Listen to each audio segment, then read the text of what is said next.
Bien amigos, pues estamos en una emisión más de Decoding Entertainment y esta vez estamos con Javier Aranda, que nos va a compartir su experiencia como periodista cultural y también como promotor de la lectura y los libros en nuestro país. Bienvenido Javier, ¿cómo estás? Gracias Giselle, gracias por invitarme. No, bueno, gracias a ti y bueno, queremos, aparte de pues conocer tu historia como promotor cultural, y en esta parte de dar cuenta de lo que sucede en nuestro país en términos de autores y de libros, ¿no?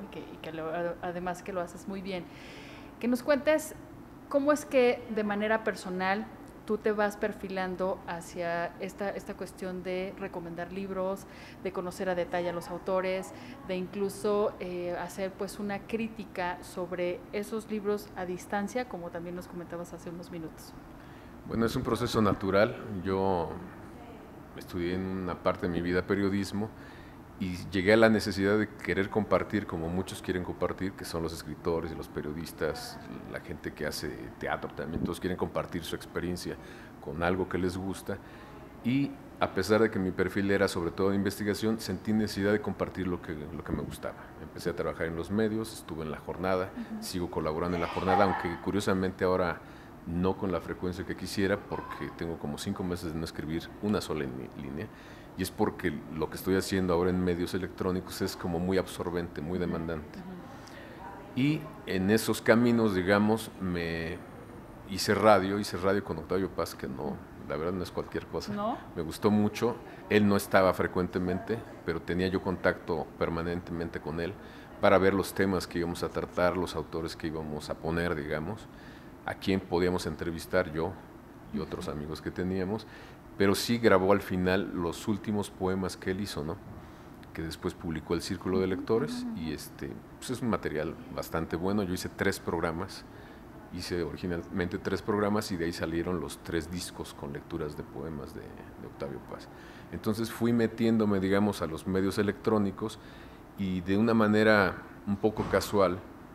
Yo trabajo en Televisa y siempre ando con un libro, y toda la gente con la que convivo muchas veces me pregunta ¿qué estás leyendo?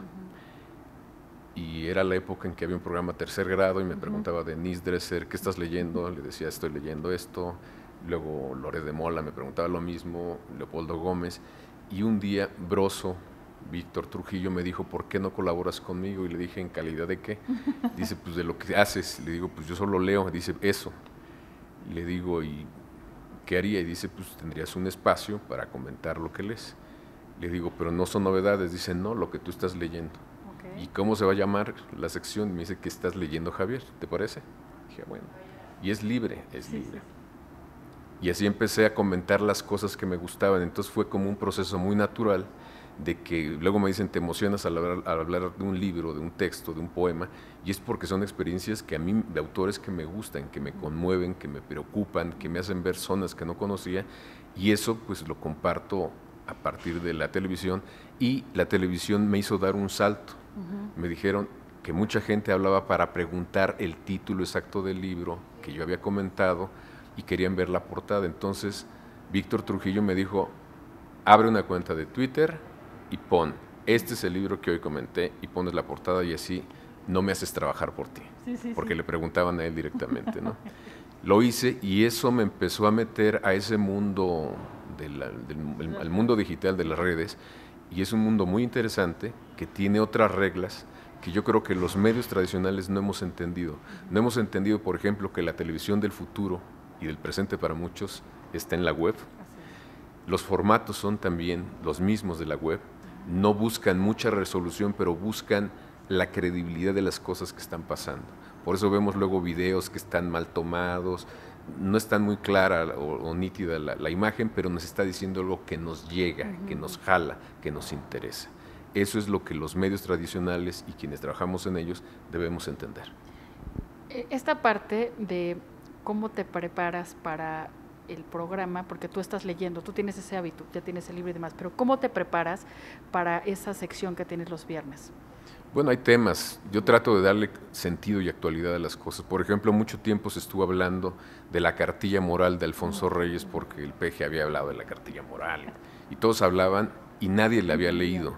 Entonces dije, claro, entonces yo dije, el tema es la cartilla moral de Alfonso Reyes, voy a decir de qué trata, qué tiene, etcétera, Sí, sí, y tan tan, es darle un servicio. En mi caso es darle, siempre busco darle un servicio a la gente que me escucha o que me puede ver. Y eso lo he llevado constantemente, ¿no? Pero para esto tú tendrías que estar pues muy vigente con las noticias del día, con lo que sucede para poder tomar ese texto, ¿estamos de acuerdo? Entonces, entiendo que a veces te tomará una semana, pero a veces te puede llevar más tiempo en prepararte. Platícanos como 2 o 3 pues libros, ya sea desde ensayo, periodismo, incluso desde la ficción, que hayas tenido que tener como una preparación todavía más, pues digamos, más a detalle para poderla presentar y recomendar.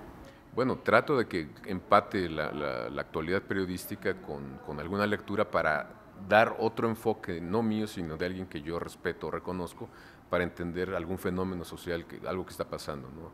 Lo que tiene que ver con la educación, lo que tiene que ver con la salud, pero desde la óptica de la cultura o de la literatura. Eso es lo que yo trato de poner en la mesa a partir de textos realmente que tienen sentido, para que la gente que le interese conocer otro punto de vista más estructurado, no armado, digamos, al calor de la coyuntura, pues tenga otro material y tenga otra perspectiva, un poco con mayor distancia y profundidad, y de cosas más generales. Digamos como dar opciones sobre un mismo tema, abrir un Es diálogo.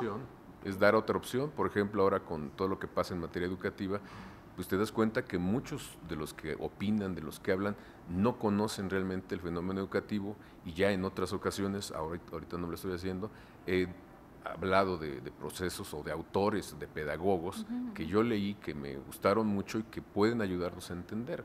Entonces, hay como lo que trato de hacer es ofrecer un abanico un poco más amplio de gente que ya tocó ese tema con más profundidad que lo que te decía, que con lo que te obliga la coyuntura de nuestros días, ¿no? Sería como una fórmula, una especie de antídoto para combatir un poco la ignorancia que puede existir de pronto en nuestra sociedad. Bueno, yo creo que la cultura es el único antídoto contra la barbarie. Es la única forma de hacernos ver las cosas realmente como son, y de verdad bajarle a la cuestión de la violencia que muchas veces es producida por la ignorancia, ¿eh? Y si le entramos en serio a la cultura, yo creo que sí nos puede ayudar a ver las cosas con mayor luz y ser más tolerantes, porque la cultura te hace tolerar. La cultura es un crisol de muchas cosas, de los más diversos, de los que a veces no saben que tienen contacto y lo tienen. Es como el ADN, ¿no? Que de repente dices, ¿cómo? Los anglosajones tienen ADN de los africanos, que los ven tan distantes y distintos, pues los tienen, ¿no?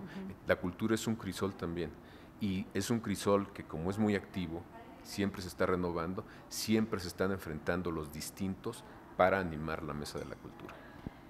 Esta parte que nos hablabas hace un momento del diálogo que se genera en redes sociales, ¿de qué manera pues te ha permitido a ti como incursionar en otras pues formas también de seguir promoviendo tanto la lectura como la cultura?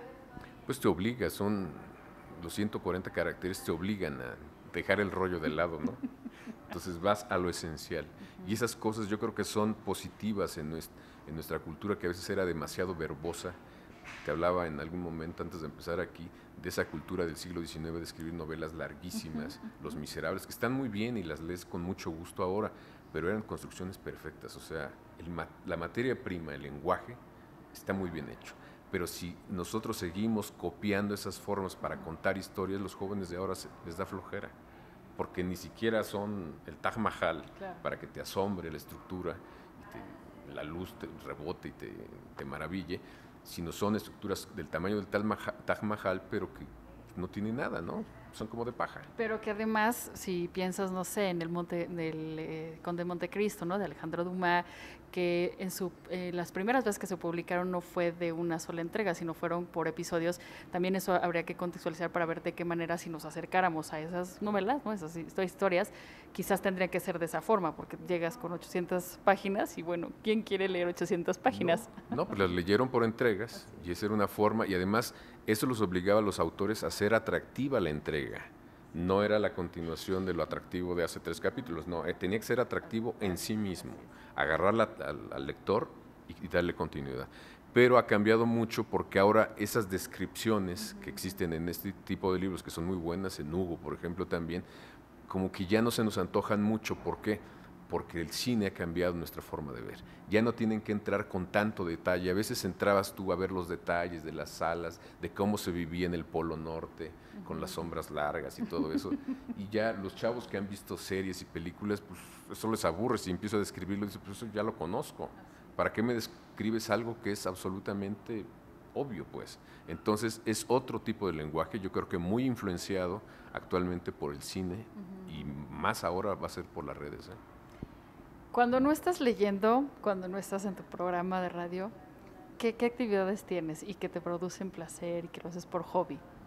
Ver series. Ah, sí, ¿qué series? Cuéntame. Pues las series que están ¿Las que sean? No las que sean. Yo le pido ayuda, por ejemplo, le digo a Broso, a Víctor Trujillo, que me sugiera, a su jefe de información, Fernando Coca, que me sugiera, porque están en ese medio, les gustan, entonces hay cosas que a mí no me gustan de series y digo, no, qué flojera. Entonces ellos son como un parámetro. Y años antes yo era muy amigo de Monsiváis y lo que hacía con él es ir algunos sábados al Tianguis del Chopo y él compraba películas. Iba con su marchante y empezaba a jalarlas y me las daba. Una, otra. Entonces me daba como 10 o 20 películas y era mi tarea.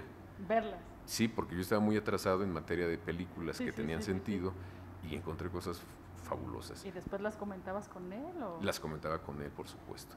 Yo tuve una época muy fuerte de Chaplin y él me hizo ver a mí y a mi hija que había un actor que era estupendo, que era Buster Keaton, por ejemplo, ¿no?